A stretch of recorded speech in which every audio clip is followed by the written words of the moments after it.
Students, आज के इस लेक्चर में मैं आपके साथ जियोग्राफी का एक टॉपिक है ग्लेशियर्स और उसके नतीजे में बनने वाली जो लैंड फॉर्म्स हैं वो मैं आपको फिगर की वजह से कंप्रीहेंसिवली बताऊंगा। अगर आप इस लेक्चर में आखिर तक मेरे साथ बने रहेंगे तो आप इस टॉपिक को कंप्लीटली समझ पाएंगे।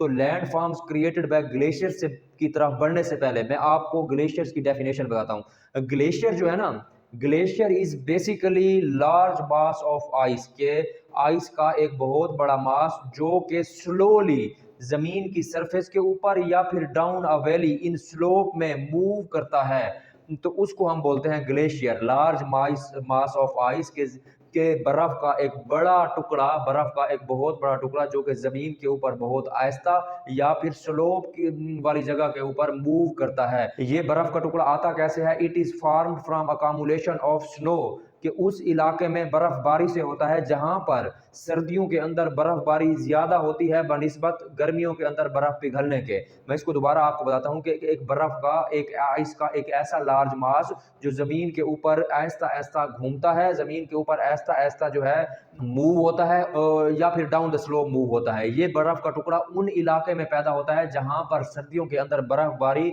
गर्मियों के अंदर बर्फ पिघलने की निस्बत ज्यादा होती है। इसके साथ मैं आपको ग्लेशियर्स के बारे में थोड़ा सा और बता देता हूं कि it is the largest source of fresh water के and second overall source of water. दुनिया में सबसे बड़ा सोर्स ऑफ वाटर जो है वो समंदर का पानी है, और फ्रेश वाटर में सबसे बड़ा सोर्स जो है वो माउंटेन है या ग्लेशियर्स हैं। तो ग्लेशियर्स फाउंड इन माउंटेन टेरियन, वो ग्लेशियर्स जो कि माउंटेन टेरियन के अंदर फाउंड होते हैं उनको हम अल्पाइन या वैली ग्लेशियर्स कहते हैं, और वो ग्लेशियर्स जिन्होंने बहुत सारा एरिया कवर किया होता है उनको हम कॉन्टिनेंटल ग्लेशियर्स कहते हैं। सबसे पहले मैं आपको कॉन्टिनेंटल ग्लेशियर्स के नतीजे में जो लैंड फॉर्म बनते हैं उनके बारे में डिस्कस करता हूं। पहले है ड्रम लाइन। ड्रम लाइन में क्या होता है? ड्रम लाइन ये है बेसिकली जमीन, ठीक है, जमीन के ऊपर बर्फबारी हुई बहुत ज्यादा मकदार में, बर्फबारी होने की वजह से जमीन की जो असल शक्ल है वो डिसलोकेट हो गई, वो यानी डिसअपेयर हो गई, तो जमीन के ऊपर आ गए बड़े बड़े पहाड़। ठीक है, तो ड्रम लाइन हम इन बर्फ के पहाड़ों को नहीं कहेंगे। अब आप इस तरह समझ लें, जमीन पहले यहां थी, उसके ऊपर है ये बड़े बड़े बड़े बड़े बर्फ के पहाड़। ठीक है, जब गर्मी आएगी तो ये बर्फ के पहाड़ पिघल जाएंगे, तो उसके नतीजे में जो पीछे जमीन बचेगी उसको हम बोलेंगे ड्रम लाइन। ठीक है, तो ड्रम लाइन जो है, ये शक्ल जो है ड्रम लाइन की, ये उल्टी कश्ती की मानित होती है। यानी जिस तरह अगर कश्ती होती है, हम शिप होती है, कश्ती होती है, उसको उल्टा कर लें तो ये ड्रम लाइन उस शक्ल में होगी। तो इस तरीके के नतीजे में जो लैंड फॉर्म क्रिएट होगा इसको हम बोलते हैं ड्रम लाइन।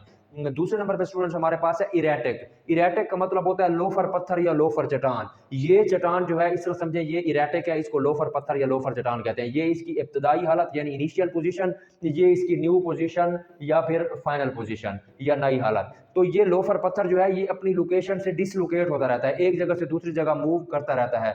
ये बड़े बिल्डर्स भी हो सकते हैं, ठीक है, जो कि एक जगह से दूसरी जगह डिसलोकेट होते हैं, एक जगह से दूसरी जगह रीलोकेट होते हैं, और ये साइज में छोटे भी हो सकते हैं, बड़े भी हो सकते हैं, और ये इस रीलोकेशन में अपनी जो उसकी साइज एंड शेप है उसको भी चेंज करते रहते हैं। मिसाल के तौर पर ग्लेशियर्स आया, आगे ये पड़ा है लोफर पत्थर या लोफर चट्टान जिसको हम इरेटिक कहते हैं। तो पीछे से ग्लेशियर आया, बर्फ का पहाड़, उसने इसको धक्का दिया, इसको डिसलोकेट कर दिया। तो जैसे ग्लेशियर जाएगा, ये अगर उसके आ गया तो उस हिसाब से अपनी पोजीशन तब्दील करता रहेगा। तो इस तरीके से जो लैंड फॉर्म बनेगा इसको हम बोलते हैं इरेटिक। या तीसरे नंबर पर हमारे पास landform created by continental land है, वो है कैटल। ठीक है, ये आप समझ लें सरफेस ऑफ अर्थ है और इसके पास है कोई बर्फ का पहाड़। तो बर्फ के पहाड़ के ऊपर से अगर बर्फ का कोई टुकड़ा इस सरफेस ऑफ अर्थ के ऊपर गिरेगा, फर्ज करें इस अच्छी खासी जमीन के ऊपर जो है बर्फ गिरी है, ठीक है, तो उनमें जमीन के वो हिस्से जो कि ज्यादा नरम है, जैसे ये हिस्सा हो गया, ये और ये तीन, वो जमीन के वो हिस्से जो ज्यादा नरम है, उनके ऊपर जो बर्फ के टुकड़े हैं या बर्फ के पत्थर हैं वो जमीन के अंदर घुस जाएंगे, और जमीन के वो हिस्से जो कि सख्त हैं, जैसे हमें ये एरिया देखने को मिल रहा है, उस जगह पर पत्थर के टुकड़े जमीन के अंदर नहीं घुसेंगे। जमीन के अंदर ना घुसने की वजह से जब गर्मी आएगी तो वो बर्फ पिघल जाएगी, और बर्फ की वजह से जो पानी है वो भी पिघल जाएगा।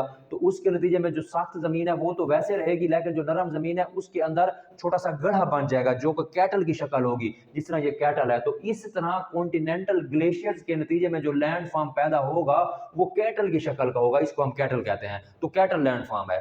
इसके बाद स्टूडेंट्स हमारे पास है अल्पाइन या वैली ग्लेशियर्स के जरिए जो लैंड फॉर्म पैदा होते हैं। इसमें सबसे पहले मैं आपको बताता हूँ सिर्क। सिर्क जो है ना, ये पहाड़ों की चोटी के ऊपर कोई ऐसी जगह जिसके चारों तरफ पहाड़ों और दरमियान में जगह खाली हो। इस दरमियान वाली खाली जगह के ऊपर जब बर्फबारी होगी तो ये एक कप की शक्ल देगी। आप इसको देख लें, इसको देख लें, या फिर अगली स्लाइड में आप इस जगह को देख लें, इस जगह को देख लें, बल्कि या फिर इस जगह को देख लें, आप इस जगह को देखें, ये दरमियान में बर्फ बनी हुई है। तो इसके नतीजे में जो नया लैंड फॉर्म बनेगा तो इसको हम बोलेंगे सिर्क। चौथे नंबर पे हमारे पास है, पांचवें नंबर पे टॉर्न। टॉर्न जो है ये भी सिर्क की ही एक किस्म है, लेकिन सिर्क जो है वो पहाड़ों की चोटी पर होता है और टॉर्न जो है ये दरमियानी दर्जे की ऊंचाई पर होता है। यानी अगर कोई पहाड़ जो है वो 100 मीटर ऊंचा है तो सिर्क जो है वो उसकी अपर सरफेस पर होगा और टॉर्न जो है ये तकरीबन 30, 40, 45 मीटर की ऊंचाई पर होगा। ये भी इसी तरह के हैं कि चारों तरफ पहाड़ होते हैं, इनके दरमियान बर्फबारी होती है, तो बर्फबारी की वजह से जो इनकी एक नई शेप बन जाती है तो उसको हम टॉर्न कहते हैं। तो गर्मी की वजह से जब गर्मियों का सीजन आता है तो ये बर्फ कभी कभी पिघल जाती है, तो जिसकी वजह से इस जगह पर पानी होता है, और कभी पानी भी खुश्क हो जाता है, यानी कभी ये लेक होगी, कभी ये टॉर्न होगी। तो उसके बाद छठे नंबर पे हमारे पास है हॉर्न। हॉर्न ये प्रोसेस जो है ना, इसको कंप्लीट होने के लिए हंड्रेड्स और थाउजेंड्स ऑफ ईयर्स जो है वो रिक्वायर्ड होते हैं। यानी कि बर्फबारी जब बहुत ज्यादा मकदार में होती है तो बर्फ के बन जाते हैं पहाड़। पहाड़ बन जाते हैं तो एक लंबे अरसे के साथ साथ जब गर्मी पड़ती है तो बर्फ जो है साइडों से पिघलना शुरू होती है। तो बर्फ का वो जगह जो ज्यादा सख्त होती है वो नहीं पिघलती, और वो जगह जहां पर नरम बर्फ होती है या सॉफ्ट आइस होती है वो, या सॉफ्ट स्नो होती है, वो पिघलना शुरू हो जाती है। तो एक लंबे अरसे के बाद अगर शक्ल इस शेप की बन जाए तो इसको हम बोलते हैं हॉर्न। यानी जो बैल या किसी जानवर के सींग होते हैं, ये उस तरह की एक शक्ल है। तो ये भी एक इस तरह की भी लैंड फॉर्म बनती है अल्पाइन या वैली ग्लेशियर्स के जरिए। उसके बाद है हमारे पास मोरेन। मोरेन जो है जब बहुत ज्यादा मकदार में बर्फबारी होगी तो वो बर्फ जो है वो ऐसा ऐसा ढलवान या जमीन की सतह पर या एक जगह से दूसरी जगह ट्रांसफर होगी, रीलोकेट होगी, मुंतकिल होगी या फिर मूव होगी। तो इसके नतीजे में जो बर्फ मुंतकिल हो रही है, ये देखिए ये ऊंचाई है, ये नीची है, तो ऊंचाई से नीचे की जगह पर मुंतकिल हो रही है, तो ये पत्थर के टुकड़े भी साथ मूव हो रहे हैं, और ये मट्टी वगैरह जो है ये भी बर्फ के साथ मूव हो रही है। तो ये किसी नई जगह पर जाकर ये जो डिपॉजिट होते हैं, इसके नतीजे में जो लैंड फॉर्म बनती है उसको हम मोरेन कहते हैं। तो ये मोरेन जो है ऊपर वाला जो बर्फ का हिस्सा होता है उसको बोलते हैं लेटरल मोरेन। और ये दरमियानी हिस्सा जो होता है इसको सेंट्रल मोरेन, और जो बिल्कुल नीचे वाला हिस्सा होता है इसको हम बोलते हैं एंड मोरेन। तो ये था मेरा आज का लेक्चर, जिसमें मैंने आपको लैंड फॉर्म्स जो कि ग्लेशियर्स के जरिए क्रिएट होते हैं उनको कंप्रीहेंसिवली बताया।